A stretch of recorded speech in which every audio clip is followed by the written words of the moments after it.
everyone, it's Dr. Samantha Smith. I am a home health physical therapist that specializes in knee replacements. First off, I just want to mention my Facebook group. If you are not in the Facebook group, please join. It is so helpful. There are thousands of people in the group that you can share your story with and realize that you're not the only one going through this really tough surgery.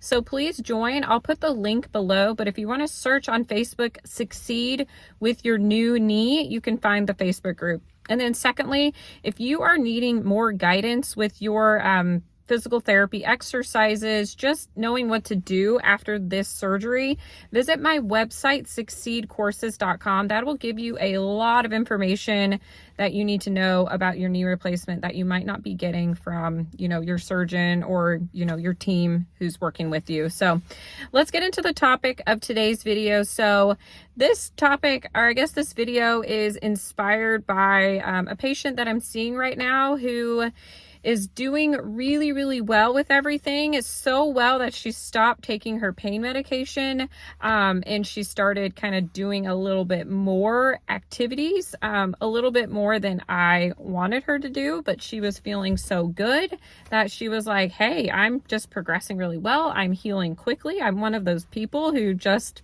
is doing really well post-surgery. She's about 2.5 weeks post-surgery. That is really early on, and she stopped taking her pain medication, and she's just getting around the house walking without a walker or anything like that.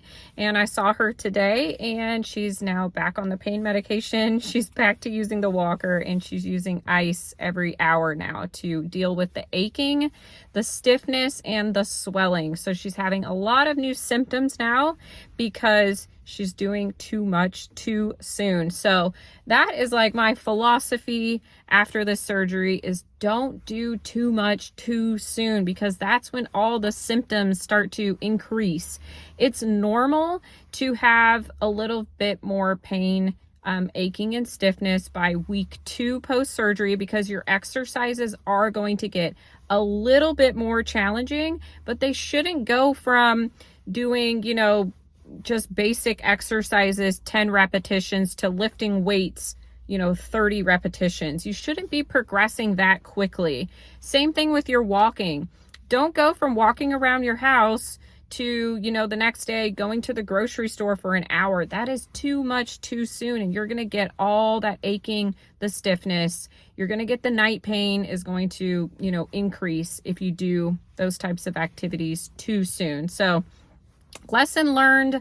A lot of people learn the hard way after this surgery. They learn by just figuring it out for themselves that they did too much too soon, and that's okay, as long as you realize, hey, I do need to take it easy. Hey, this is a tough surgery, and it's going to take time for me to heal, and there's no quick fix to anything. There are ways to reduce some of your symptoms, maybe temporarily. Icing is a great way to reduce the aching. Aching is generally because of the increased blood flow, which is normal after any surgery, but if you put ice on it, it's going to reduce some of that blood flow, so that can be really helpful. And then doing the biking is really helpful for stiffness. If you're experiencing stiffness, around week 6 post-surgery, you're going to have stiffness obviously before week 6, but biking is a really great way to temporarily remove some of that swelling in there. Elevating obviously is a great way. You want to make sure you're elevating high enough to bring your foot over heart level. That is key with elevating. If your foot isn't high enough, you're not really doing much. The gravity isn't, doing its job. And then, icing is really helpful while you're elevating. And then doing your exercises, under a structured exercise program is going to be really helpful as well. So make sure that you're working with your physical therapist. Make sure your physical therapist is experienced and they've worked with many, many people after the surgery. From my experience, there are some therapists out there who kind of are a little bit too aggressive, and it ends up setting the patients back a couple days because they're doing too many exercises that maybe are a little bit too intense. But this is a tough surgery. You just pretty much got your knee cut off and replaced with a piece of metal, and this is really tough. So you have to, you know, slowly let the body heal, and the body will heal eventually. It just takes a lot of time. So please ask me any questions down below in the comments. I tried to get to all of them. And then also, of course, join the Facebook group. I'm on the Facebook group every day, and there's a lot of people in the group who can help answer questions as well. So thank you guys for your time, and I will see you again next time.